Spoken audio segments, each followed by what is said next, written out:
In New Rochelle, New York lives Frank Abagnale Jr., who leads a successful and secure life along with his parents Paula and Frank Sr. An award is presented to Frank Sr. by the Rochelle Rotary Club. Frank Jr. looks up to his father and feels proud of him. Back home, Frank Sr. recalls how he met his wife while she was dancing in a small town in France. Meanwhile, she abruptly spills wine on the carpet and asks Frank Jr. to go get a towel to clean up the mess. He goes back into the living room with the towel only to see his parents dancing affectionate. The next morning, Frank Sr. unexpectedly awakens his son and asks him to skip school. He asks him to tag along for a meeting. The two of them drive to a tailor to rent a suit. However, the tailor shop was closed and the owner, who was a woman, let them know that they don't rent suits. Frank Sr. cooks up a lie and tries to convince her. He tries to charm her by giving her a gold necklace claiming to be found on the streets. Soon after, Frank drives his son to the Chase in Manhattan Bank as Frank Jr. is dressed in a black suit. Frank asks him why the Yankees always, explaining that people can't help but notice the pinstripes, educating Frank Jr. on the importance to appreciate cunningness and slyness. Then Frank Sr. visits the bank to borrow money. However, no matter what he tries, he cannot convince the bank to lend him money due to Frank Sr.'s ongoing tax fraud investigation.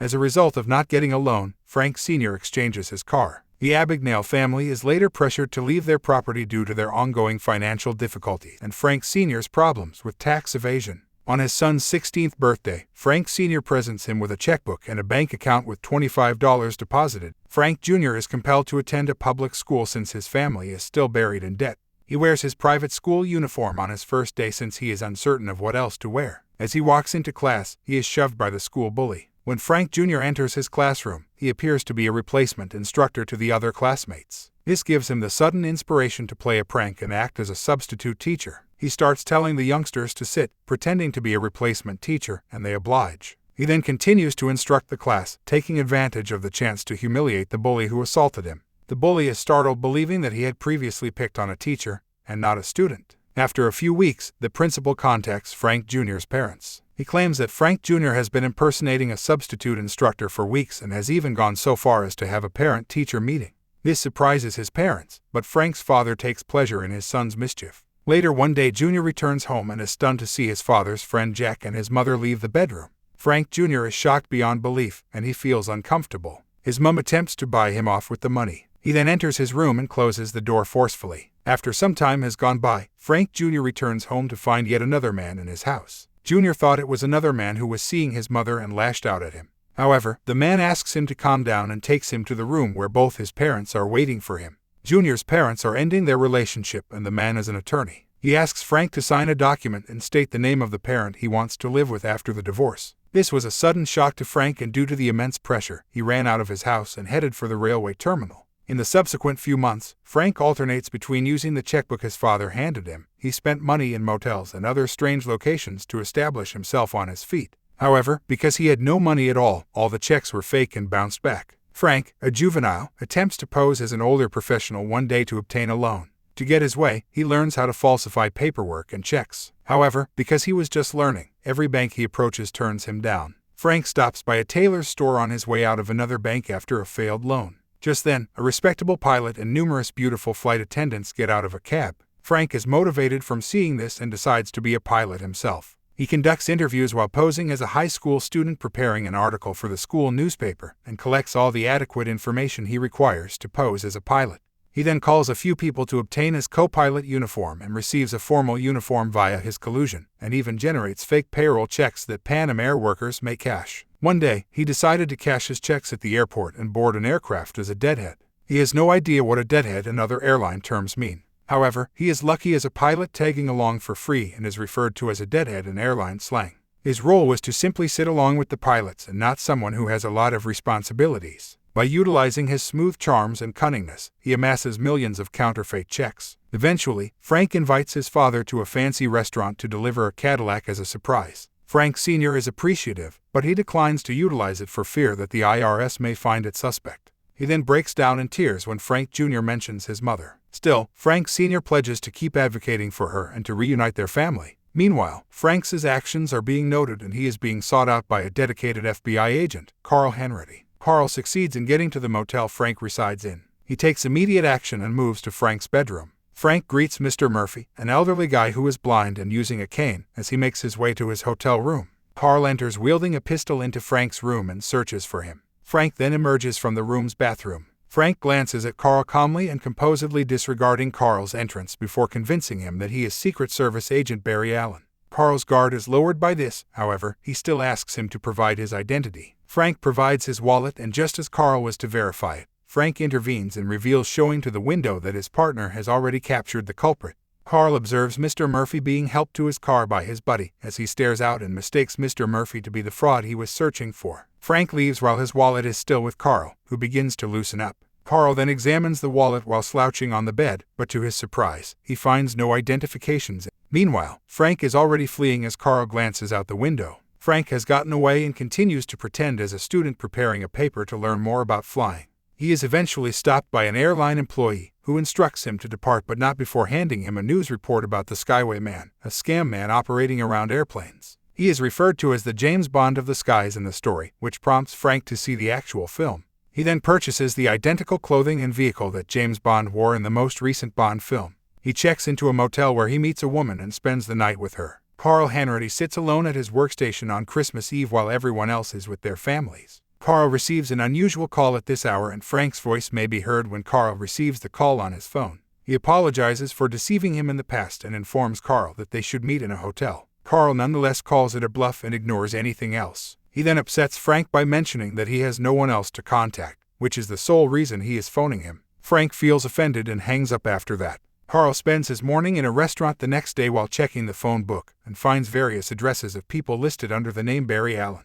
A young waiter happens to look at his papers and asks him if he's keen on Barry Allen, with Barry Allen being the genuine identification of the fictitious superhero The Flash. That is when Carl realizes that Frank is only a youngster. With this new information in thoughts, he calls his partners to look up each lacking juvenile missing cases to try and find Frank. In the end, Carl and the FBI agents find Frank's mom, Paula. Paula, who now has remarried, cooperates with the FBI dealers. She palms him a photograph of her son from his yearbook, allowing Carl to pick out Frank and get his call. In the meantime, Frank is living it up as a teenager and started using his money to throw parties. At one such party, a friend of his gets into an accident, and he has to take him to the hospital. There, he meets a younger nurse named Brenda. The two of them build a connection, and Frank claims to Brenda that he's a medical doctor and asks her if there is a vacancy in this hospital for doctors. In a letter to his father, he states that he's uninterested in running and wants to find someone to relax with, hinting at his affection towards Brenda. Frank manages to con his manner into becoming a doctor named Frank Connors with a supervisory position.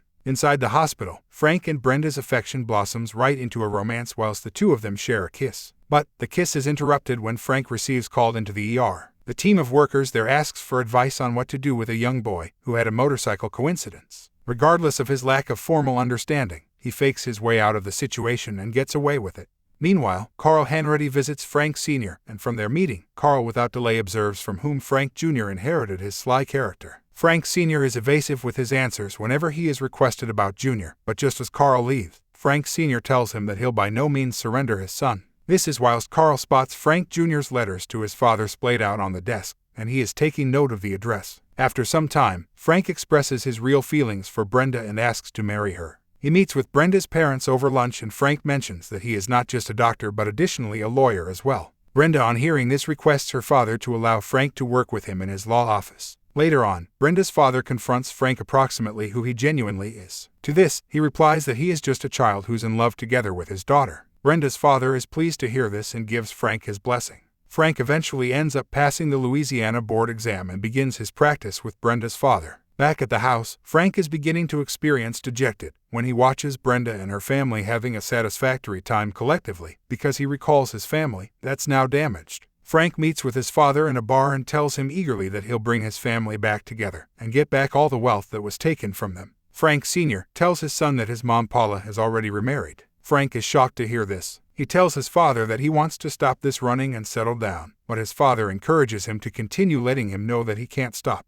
With that, Frank Jr. leaves. It is Christmas Eve, and once again, Frank gives Carl a call. He tells him he desires a truce and he's getting married and does not want anybody chasing him. Carl then says that he would not have a preference and that he wishes to capture him as that's his job. Carl has his new lead while he realizes that Frank won't be changing his name this time, considering the fact that he is going to get married, and if he did change his name, he couldn't get married. It is not long before Carl unearths his way into Frank and Brenda's wedding. Frank spots Carl at his wedding and retreats to his room. Brenda follows after him. He tells her the whole lot and then asks her to meet with him after 2 days at the airport. The couple bid each other a heartbreaking goodbye. Carl steps into the room, however, Frank is already gone. Days later, Frank is watching for Brenda at the airport. He spots her in a red top holding her luggage. He noticed that Brenda seemed to heed commands from a hidden earpiece. Frank surveys the environment and anticipates the FBI, causing him to go away. Frank then hatches a plan to get to the airport again. He poses as a pilot again and comes up with a fake internship application that he offers to 8 young ladies from a nearby school. Carl, who has approximately 100 guys on airline protection, watches out for Frank.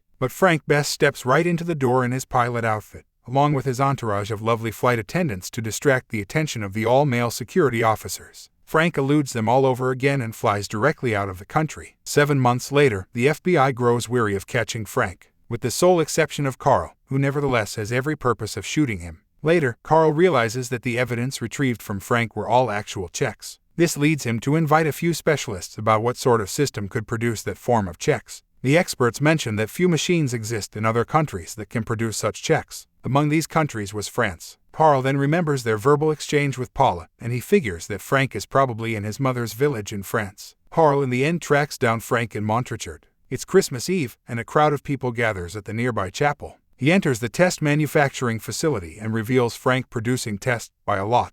A hyped-up Frank welcomes Carl like an antique buddy. Carl tries to convince Frank to surrender. He tells him that the French police is embarrassed and angry that someone is residing in their own country and duping them and are now making plans to eliminate him. He lets him know that 24 French policemen are waiting for him outside, and if he tries to escape they'll shoot him down. Eventually, Carl takes him outside where he is actually greeted by a lot of French policemen. Frank is arrested and taken by the French police to their neighborhood jail. There, he almost dies because of the poor conditions. In the end, Carl unearths a way to take Frank back to the United States of America. As they are on the aircraft, Carl informs Frank that his father has died. A grief-afflicted, Frank escapes from the aircraft through the toilet stall. He hurriedly goes to where his mom and her new husband stay and sees that his mother has moved on with her life, and they have a young daughter. He realizes that his mom is happy and he cannot bring his old family back together. Frank loses the desire to escape and eventually, he surrenders to Carl, who arrived with the FBI. He is then sentenced to 12 years in a maximum security jail. Throughout his sentence, Carl visits Frank now and again.